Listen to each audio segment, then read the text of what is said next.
Good morning, my dear friends. I hope you all are doing great. So dear friends, today we'll be talking about acidity and basicity. So what are these two terms? Let's have a look. First of all, this acidity is related to the bases. So we call it as acidity of bases. Yes? So have a look. What is the meaning of this? The meaning is that how many ionizable OH minus ions are present in a base is said to be the acidity of the base. The number of ionizable OH minus ions present in a base is said to be acidity of a base. So very simple thing, my dear friends. What is the meaning of acidity of a base? That a base is capable of giving how many OH minus ions, my dear friends? Have a look. If I take an example of any base, let's take on NaOH. NaOH is capable of giving 1 OH minus, my dear friends. If I break it in aqueous medium, it will give me Na plus aqueous and OH minus aqueous. So this sodium hydroxide is a base. It's a base. And it is capable of giving 1 OH minus. Actually this 1 OH minus is basically 1 mole of OH minus, you can think. But in simple terminology, we tell 1 OH minus. So NaOH gives 1 OH minus. So its acidity will be 1. So I will write down here. NaOH gives 1 OH minus. So its acidity is equal to 1. So acidity of sodium hydroxide is 1. Because it's capable of giving 1 OH minus. Let's come to another example, my dear friends. If you take on calcium hydroxide is capable of giving 2 OH minus, my dear friends. So it will be capable of giving 2 OH minus in aqueous medium, 2 OH minus. And this is our base, my dear friends. It's calcium hydroxide is our base. It gives 2 OH minus. So I will tell that acidity of calcium hydroxide, which is nothing but it's a base, is 2. So acidity of calcium hydroxide is 2. So you have understood now what is the meaning of acidity.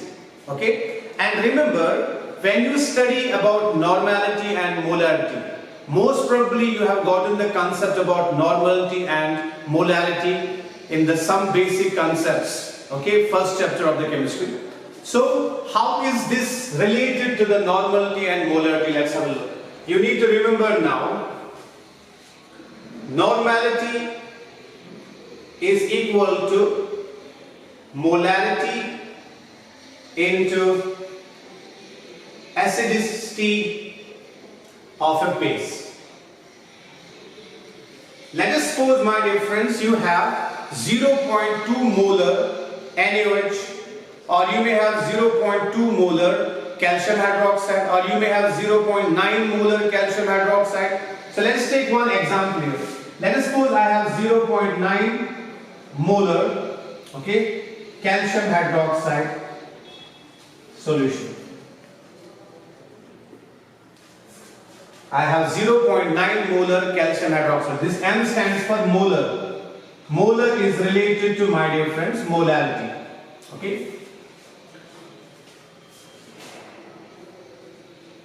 Calculate its normality. You can also write down calculate normality of 0.9 molar calcium hydroxide solution. Or I wrote 0.9 molar calcium hydroxide solution is there. Calculate its normality. We know that normality is equal to molarity into acidity. Let us write down in terms of this molarity we will write down M, and here we will write down this is represented by N, and this is represented by, let us suppose, small a. So my formula will become N is equal to M into A. So M into A. We know the molarity is given here 0.9, and we know that the acidity of a base, which base is there? Calcium hydroxide. What is the acidity of it? It can give how many OH? We know that acidity of calcium hydroxide is 2. So let me write down 2 here. So obviously acidity is 2. So you will get here 1.8. So 1.8 is basically the normality of 0.9 molar calcium hydroxide solution. Okay? So we have this thing right out here. I can further just give you one more example to find it out. Have a look.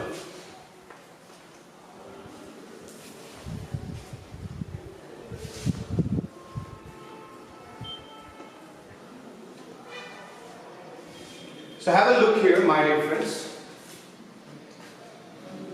Calculate normality of 0.7 molar, okay, MOH whole thrice. This is a base with me. So remember, this is the base, and this M stands for here metal. So this is the metal, and this M stands for here molarity, or you can call it as molar. Molar is related to molarity. This is your metal hydroxide. This is your metal hydroxide. So calculate normality of 0.7 molar metal hydroxide, which is our base. So this guy is our base.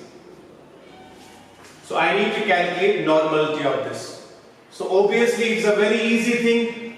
You know that normality is equal to molarity into acidity, because for base we are taking acidity.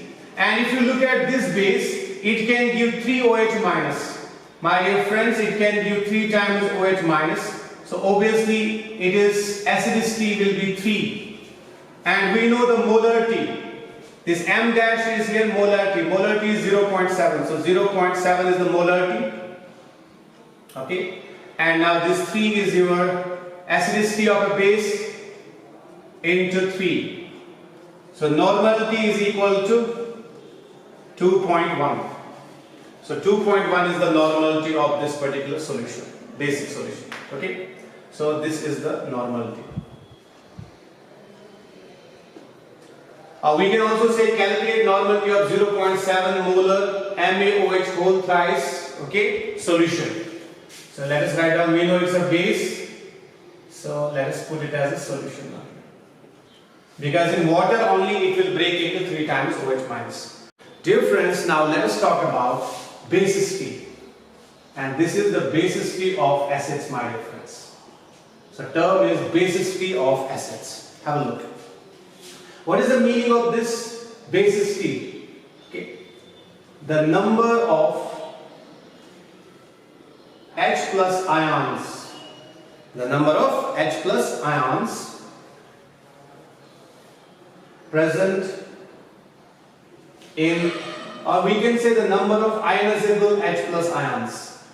Ionizable H plus ions means those H plus ions which can come out in the form of ions.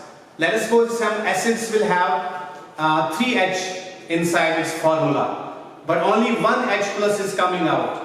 That means its basicity will be how much? 1 only. Hydrogens may be 3 in the formula, but only 1 H plus is coming out. That means the basicity will be 1. So that's why this term is important. So number of ionizable H plus ions present in an acid is said to be its basicity. So my dear friends, now let's take an example here. If you take an example of HCl, HCl is capable of giving, you know that it's capable of giving 1 H plus. So it's ionizable. How many ionizable H plus are here, my dear friends, in HCl? Hydrochloric acid. 1 H plus. So this is my acid. It can give 1 H plus. When it gives 1 H plus, so ionizable hydrogens are only 1. that means, my dear friends, its basis T. So basis T of HCl is equal to 1 because it can be 1 H plus. Now if you look here, my dear friends, let us suppose you have H2SO4. H2SO4 is capable of giving 2H plus. So it's capable of giving 2H plus. So ionizable hydrogens are 2. So 2 hydrogens are ionizable. They are coming out in the form of ions. So this is our sulfuric acid. So here, based on 2H plus, we will say that the basis T of acid, which acid? H2SO4 is equal to 2, my dear friends. Yes. Now if you look at phosphoric acid, H3PO4, okay, let's take it as aqueous, and it will give 3H plus, let us suppose. So we'll get here PO4 minus 3. When it gives 3H plus, so ionizable hydrogen, these are our ionizable hydrogens here. So they are already ions. So 3 hydrogens are ionizable. They are breaking into ions. So I will write down here basis T of phosphoric acid. Basis T of phosphoric acid. H3PO4 phosphoric acid is 3. So this is our basically the acid, phosphoric acid. And remember always one thing, my dear friends. You have a boric acid here, let's suppose H3BO3. It's a boric acid. Okay. We call it as boric acid. How many hydrogens are here? Here we have 3 hydrogens. Okay. Its basis T. What should be its basis T? Its basis T should be 3, but its basis T is equal to 1. Yes or no? The reason is that it can actually, out of these 3 hydrogens, it does not provide any H plus, but it is capable of actually making the water, when it interacts with the water, it makes the water to give 1 H plus. So that's why its basis T is 1. Look here, my dear friend, this is boric acid. Boric acid has 3 hydrogens. Yes or no? So when it has 3 hydrogens, you may think that it will give 3 H plus, but it does not give any H plus. But what does it do? Then why the basis T of boric acid is 1? If basis T is 1, then what should be the H plus ions? How many H plus ions it should give? It should give 1 H plus ion at least out of 3. But remember this thing is very much important for competitive exams. Remember that. This is an exception here. I will tell you what is the meaning here. Its basis T is 1. It means actually boric acid makes water H2O to give 1 H plus ion. So remember this thing. This is a very, I am not going in much detail about it, okay? But at least you remember here, boric acid makes water to give 1 H plus. So boric acid itself is not giving any H plus. It has 3 H, but it's not giving any H. It makes the water to give H plus. That's why I am writing its basis T is 1. Because it makes the water to give 1 H plus. On the basis of that, I am writing its basis T is 1. Please remember this particular thing. Okay. So let's do one or two problems here. And here the relationship between normality and molarity will be like this. Here the normality is equal to molarity into basis T. And this is in case of what? Acids. In case of bases, it was what? Normality is equal to molarity into acidity. But in case of acids, normality is equal to molarity into basicity. Normality is M, let's call it as M or M dash, your choice, into basicity is B. Okay? So now if I give you one example, let us suppose, calculate molarity of 0.3 normal H3PO4 solution. So I have to calculate the molarity right now, not normality. but normal is given, N is given, N stands for normal. Normal is related to normality. So my dear friends, my formula is normality is equal to molarity into B. B stands for basicity. First of all, we know that phosphoric acid, if you look at the phosphoric acid, what is the basicity of phosphoric acid? Basicity of phosphoric acid is 3. So 3 is the basicity. It can give 3H plus. So remember here, basicity is 3. 3H plus it can give. So B value I know, but I have to find out M. Normality is also given. Normality is how much? How much normal we have? 0.3 normal. So 0.3, normality is 0.3. But I can find out now molarity. Molarity is 0.3 upon 3. What is that? 0.1. So molarity of this solution is 0.1, my dear friends. I hope everybody has understood this particular factor. Okay, please make note of this. Dear students, we are done with this thing. Acidity of a base. Acidity of a base is represented by A, and then you remember that normality is equal to molarity into acidity. Correct? So obviously then acidity will be equal to what? Normality upon molarity, and molarity is equal to normality upon acidity. So you can write down anything. Basicity of an acid is represented by B, that is normality is equal to molarity into basicity, and the basicity will be equal to normality upon molarity. Okay, cool. Now look here, my dear friends, let us understand these terms. You have diacidic base. What is the meaning of this? It means base has an acidity of 2.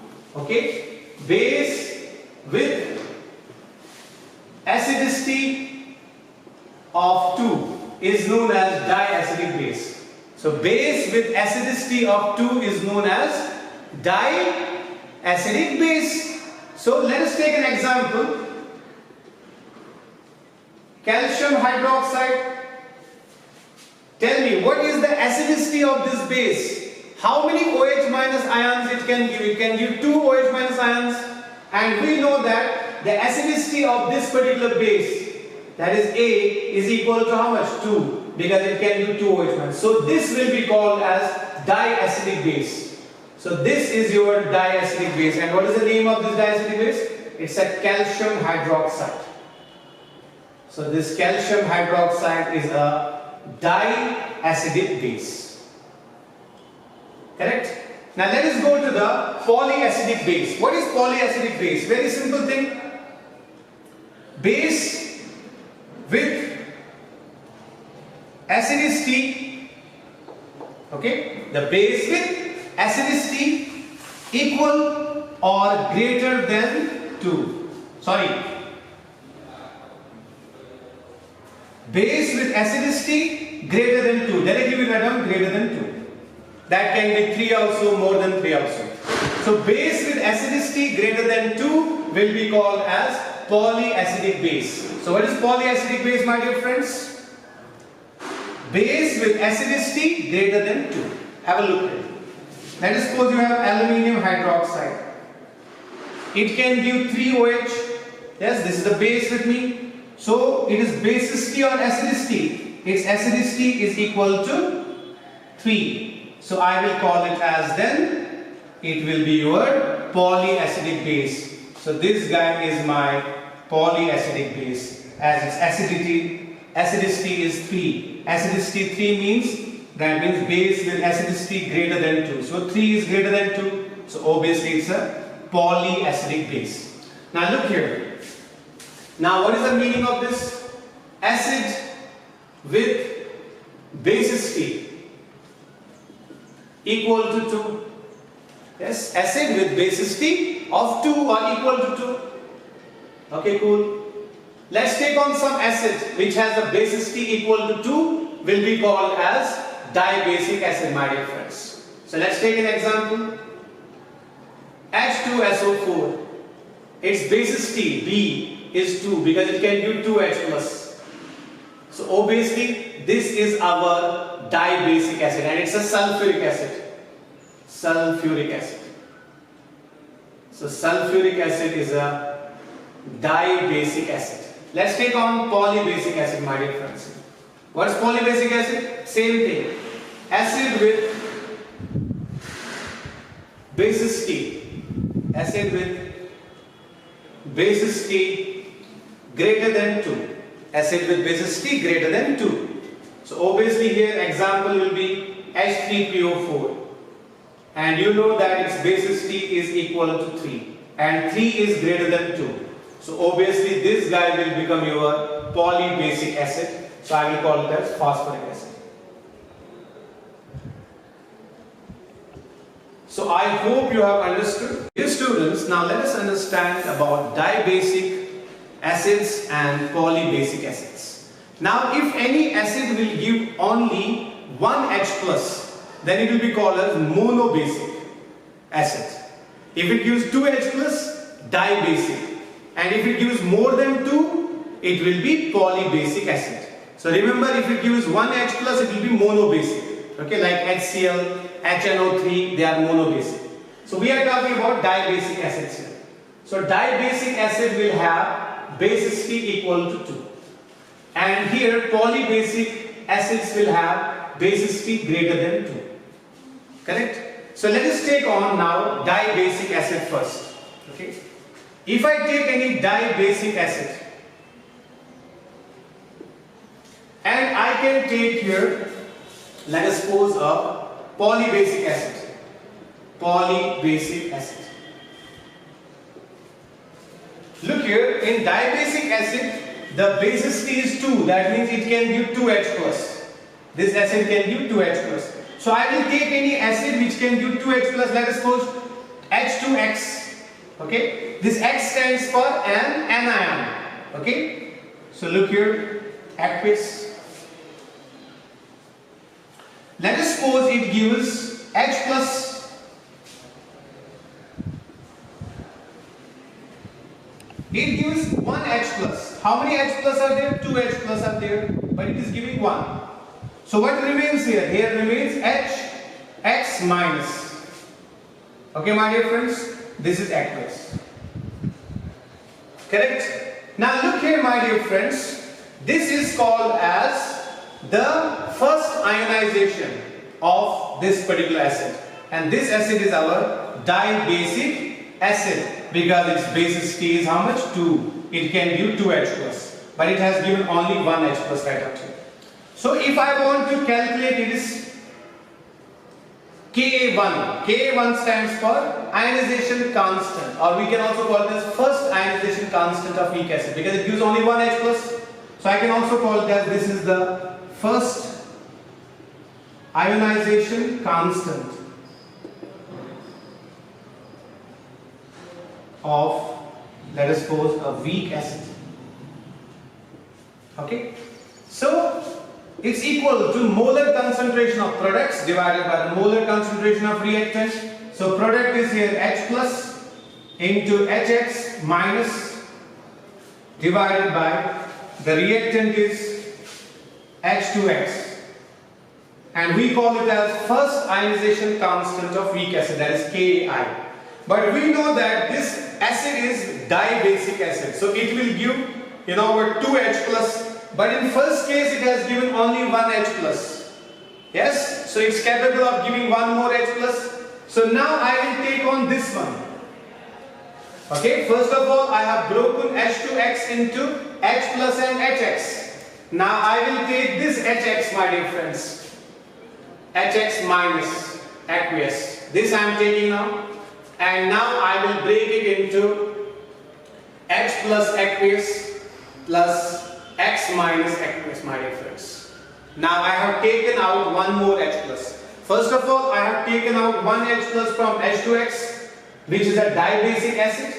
So I took 1 H plus. Then 1 H plus has remained there only. Then I took this thing and I have taken out 1 more H plus also out.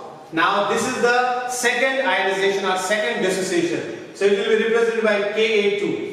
So Ka2 is called as here second ionization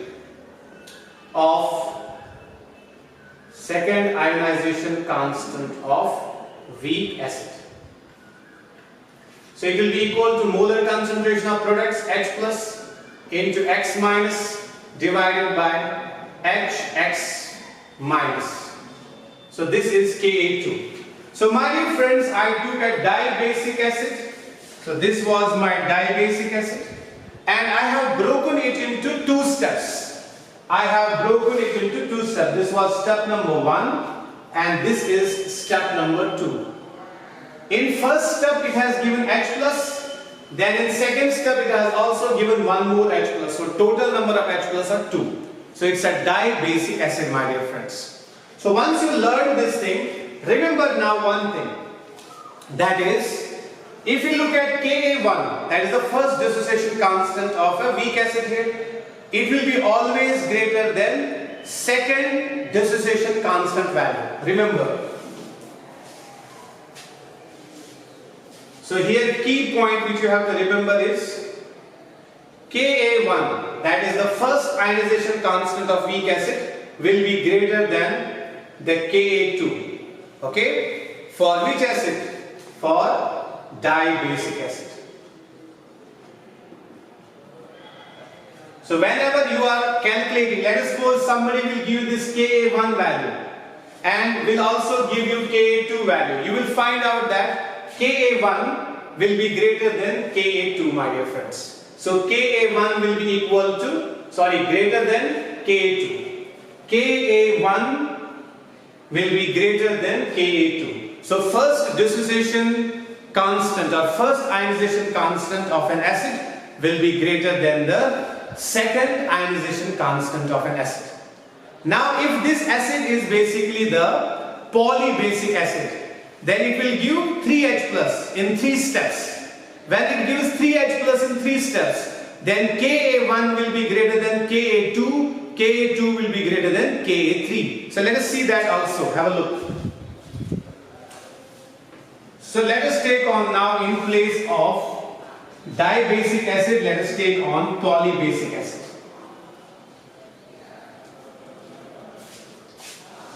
So let us go for the polybasic acid.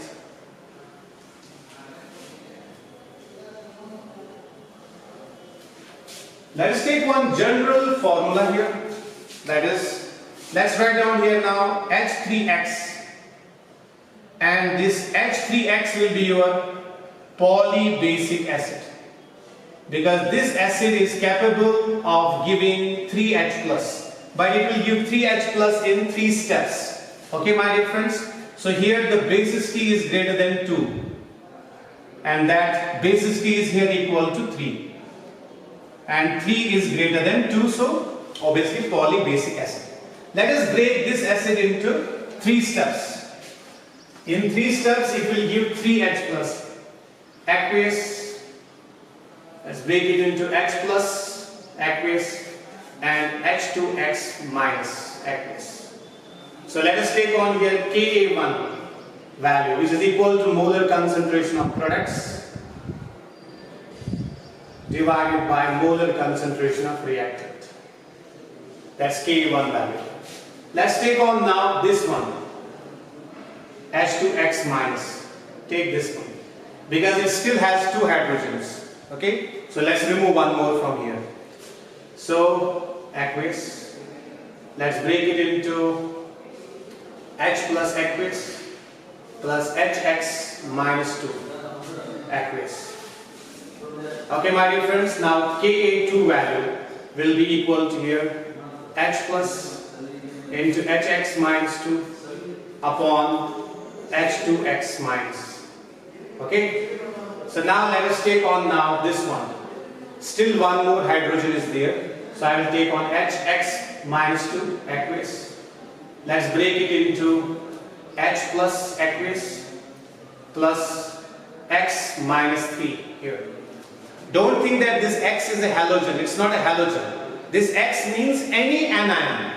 Any anion which is capable of gaining how many electrons? 3 electrons.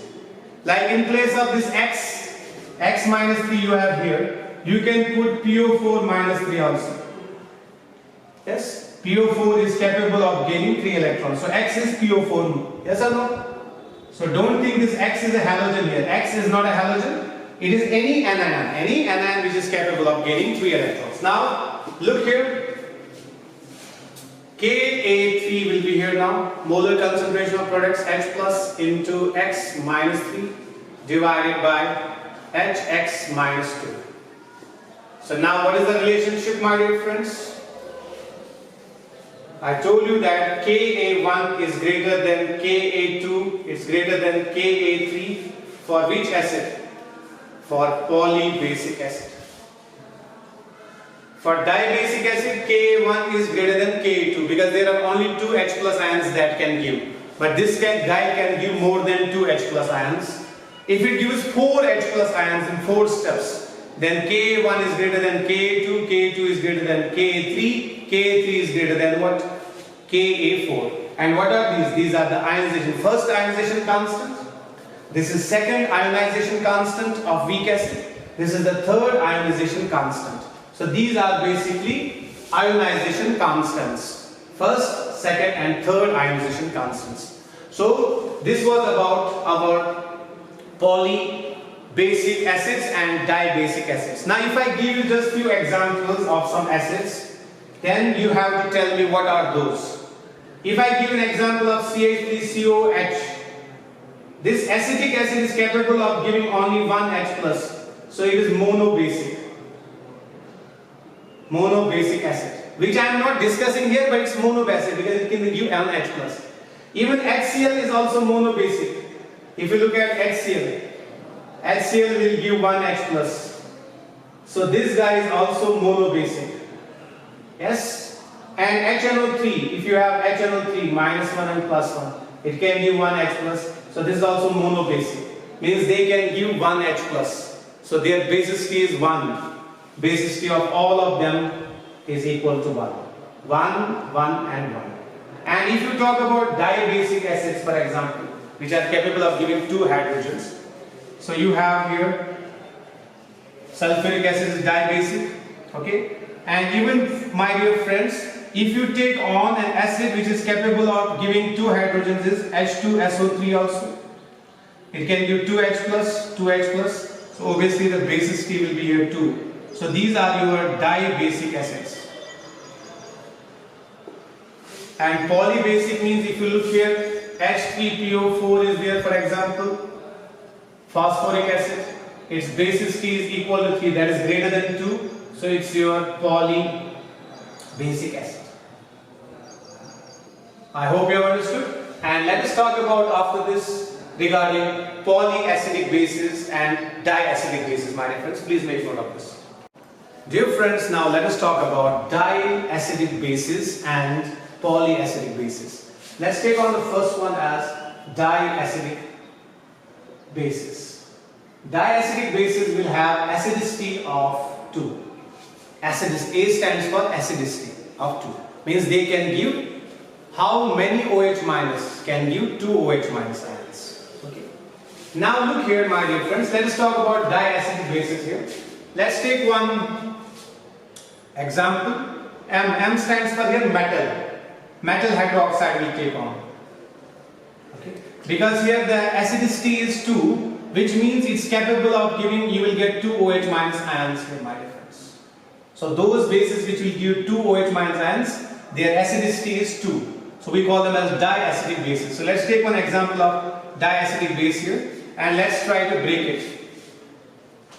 M plus 2, we can say, if I say plus 1 here, let's suppose, okay, because I am going to remove only one OH here. Try to understand.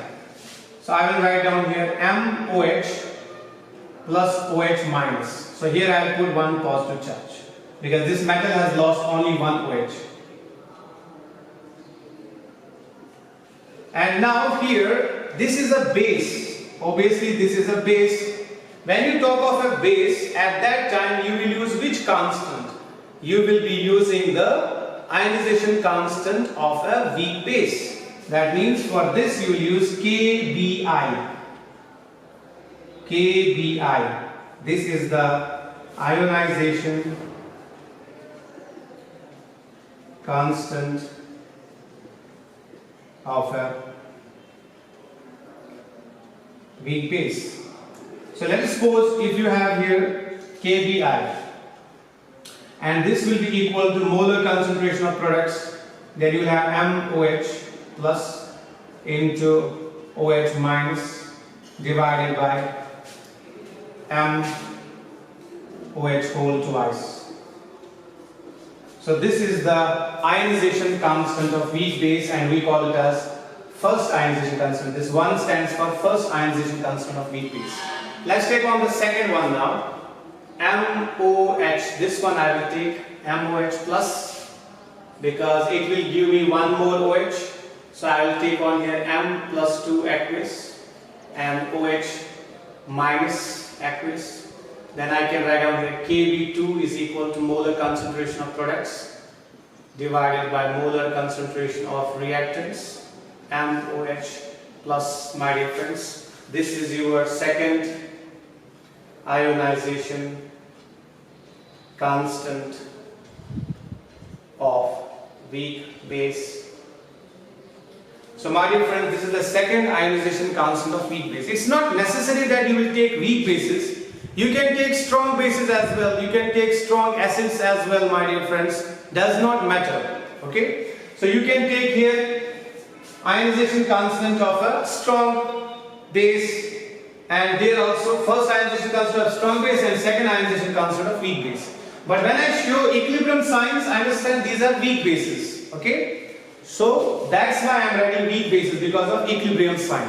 If I remove this equilibrium sign and use a forward arrow, then it will become a strong base. It will completely dissociate. Okay? Now look here, my dear friends. What is the relationship now? Kbi will be greater than Kb2. So that means first ionization constant of weak base is greater than second ionization constant of a weak base. Correct? So it is for diacidic base. Now let us go for now triacidic base. If I have triacidic base, my dear friends, with me. Let us suppose I have a triacidic base, and that triacidic base will be called as polyacidic base. Correct? Because when the acidity value is more than 2, it will become poly. So let's talk about now polyacidic base. And we know that polyacidic base, its acidity will be equal to here greater than 2. It will be greater than 2. If we take one example like MOH whole thrice, like aqueous, this guy can give me 3 OH in 3 steps. So I can write down that it gives me 3 OH in 3 steps. Even you can do also this particular thing. Break first it into what? MOH whole twice plus OH minus. Then you break MOH whole twice into what? MOH OH minus.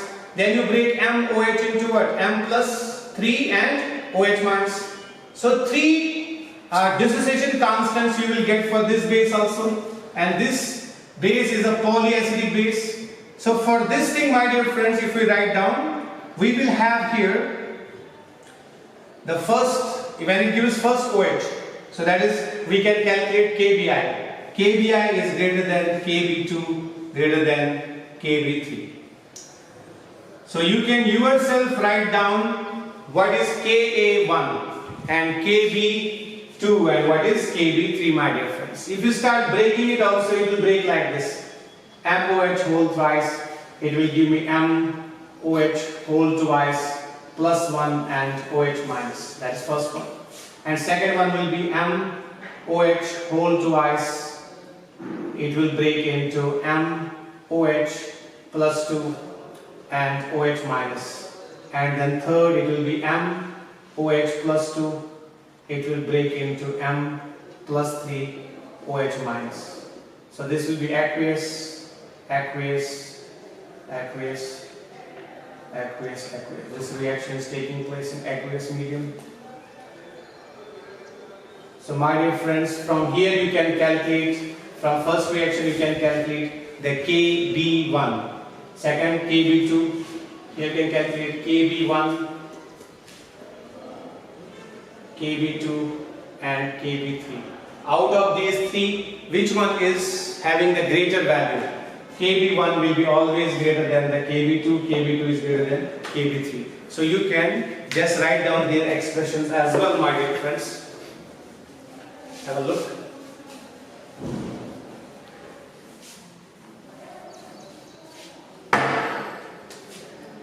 Kb1 will be molar concentration of products, that is MOH whole twice plus into OH minus divided by MOH whole twice.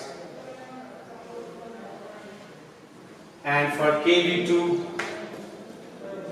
so let's write down Kb2 here. Second ionization constant of a weak base, that will be your MOH plus 2 into OH minus divided by MOH whole twice plus. Okay, then for this I will take Kb3, that's equal to M plus P into OH minus divided by MOH plus 3. Sorry, it's plus 2 here. So my dear friends, now always the value of this first one will be greater than second one will be greater than third. Please remember that particular thing. Dear friends, this is all for today. Meet you in the next class. Have a great time. Thank you.